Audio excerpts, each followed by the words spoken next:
After he killed them, the murderer did not leave. He stayed. On a quiet night in March of 1922, a farmer named Andreas Gruber climbed the stairs of his own house. He wanted to find out who was walking around in the attic. He heard the footsteps clearly. He searched. He found no one. Days earlier, he had picked up a Munich newspaper from his own property, a paper he could not remember buying. No one nearby subscribed to it. The postman had not delivered it by mistake. It had simply arrived, the way the footsteps had arrived, the way the stranger in the snow had arrived. This is the story of Hinterkaifeck, a small farmstead about 70 kilometers north of Munich, hemmed in by dense Bavarian woods. It is the story of 6 people killed there over a single evening and of the unknown person who, by all evidence, stayed behind afterward. They fed the animals. They ate the food. They lit the fire.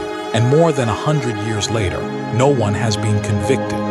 Before this is over, you will meet 100 suspects and a name that was deliberately withheld. But to understand what happened, you first have to understand who lived behind Kaifeck. The name Hinterkaifeck means behind Kaifeck, and that is exactly where it sat, behind a hamlet, behind the tree line, at the end of a road people only travel when they have a reason.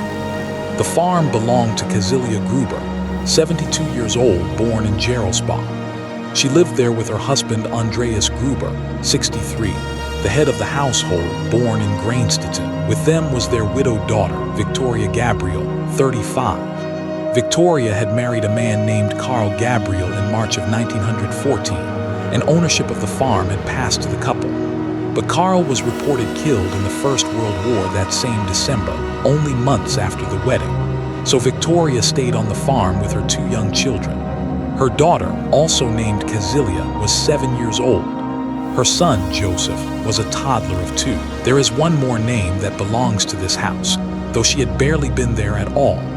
Maria Baumgartner, 44 years old, was the new maid. She had arrived that very day, the 31st of March, escorted by her sister, who walked her to the farm and left. That sister was, in all likelihood, the last outsider to see the family alive.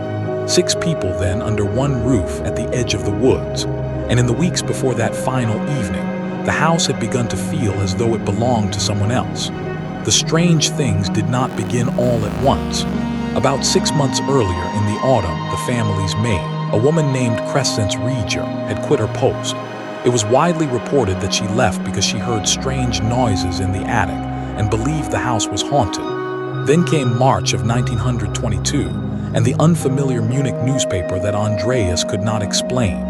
Then the footsteps in the attic on that searched and empty night. And then, just days before the killings, the snow.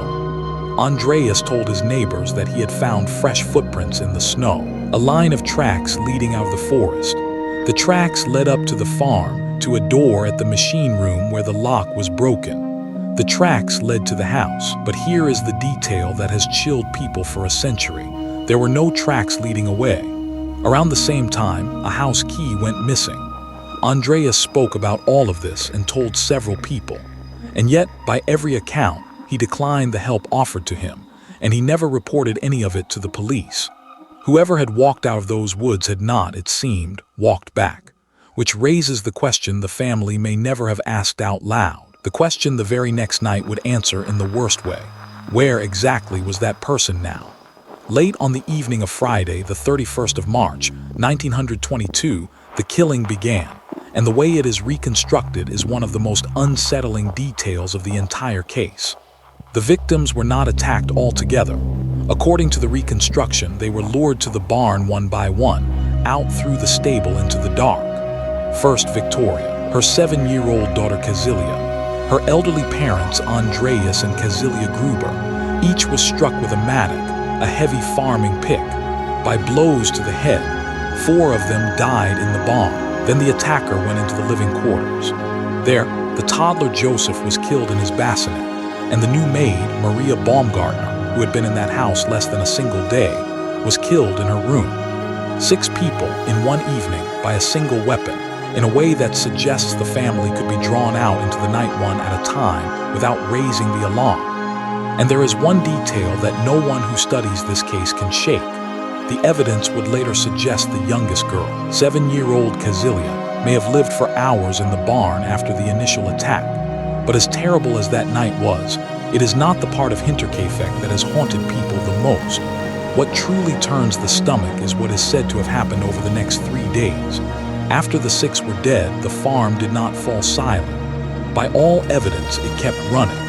Whoever had done this is believed to have remained at Hinterkaifeck for about 3 days. They fed the livestock. They ate the food in the kitchen. They used the fireplace and the oven. Life on the farm went on, while the bodies lay where they had fallen, partly hidden under hay in the barn. The world outside noticed only small wrong notes. On the 1st of April, 2 coffee sellers came to take an order.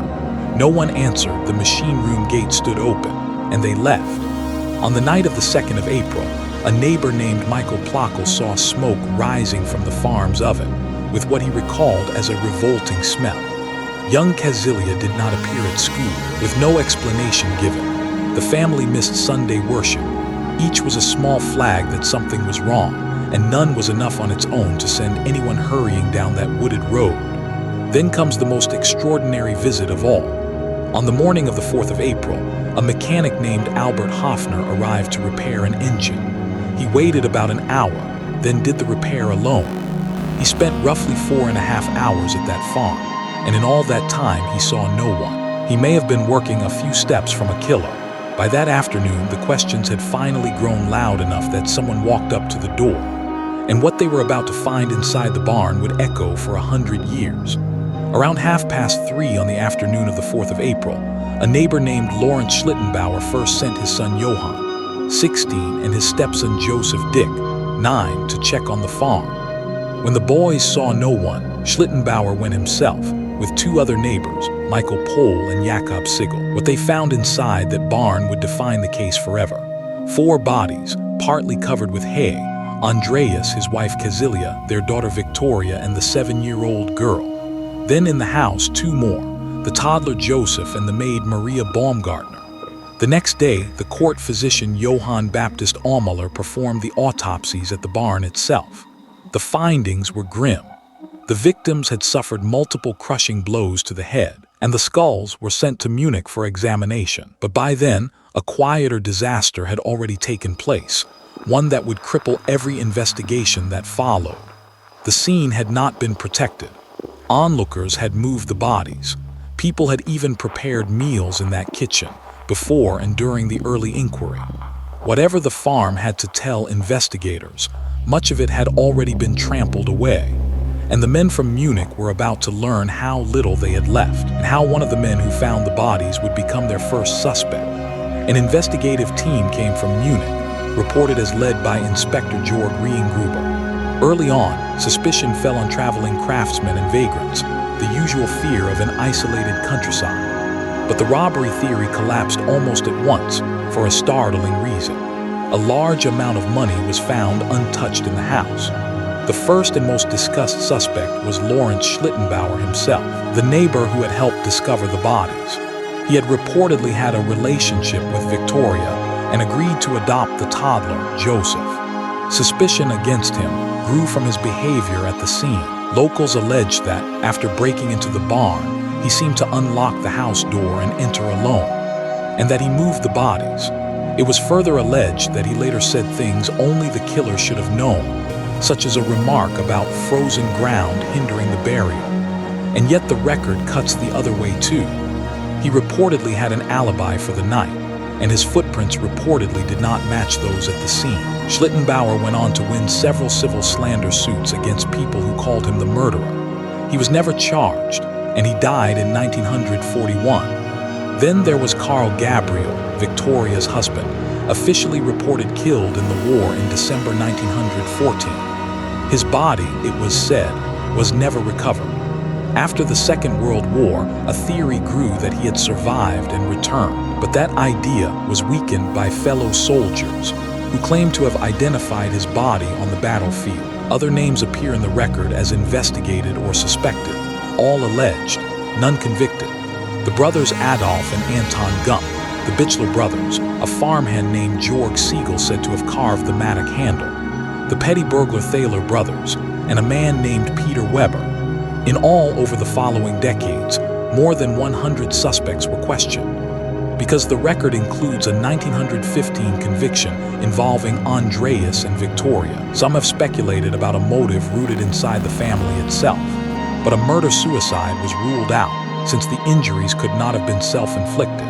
So who walked out of those woods? After a century, the answer is still missing, though one modern team came to believe they finally knew it. The case was officially closed in 1955, though interrogations reportedly continued as late as 1986.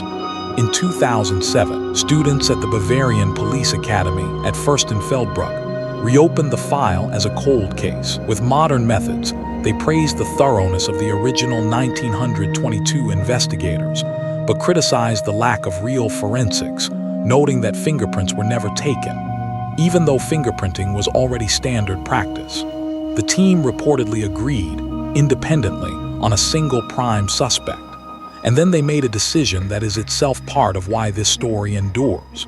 They withheld the name, out of respect for that person's living descendants, and concluded that a definitive solution is now effectively impossible, given how degraded the evidence has become. The answer, in other words, may exist, written down somewhere, and we are not allowed to know it. Less than a year after the murders, in 1923, the farmhouse was torn down. During the demolition, a blood-covered mattock was found in the attic, and a penknife was found in the barn hay. A memorial now stands near the site. What stays with us in the end is not a solution, because there isn't one. It is the image of an ordinary farm at the edge of a forest, where 6 people were killed, and where someone then appears to have stayed for days, feeding the cattle and lighting the fire, while the family lay dead nearby. It is a man who heard footsteps in his own attic, climbed the stairs, found no one, and told the neighbors but never the police. The footsteps were real. The tracks in the snow led only one way, into the house and never out. So who was walking in the attic above Andreas Gruber? Somewhere, the answer may still be written down. But for the rest of us, the killer of Hinterkaifeck never left and was never found.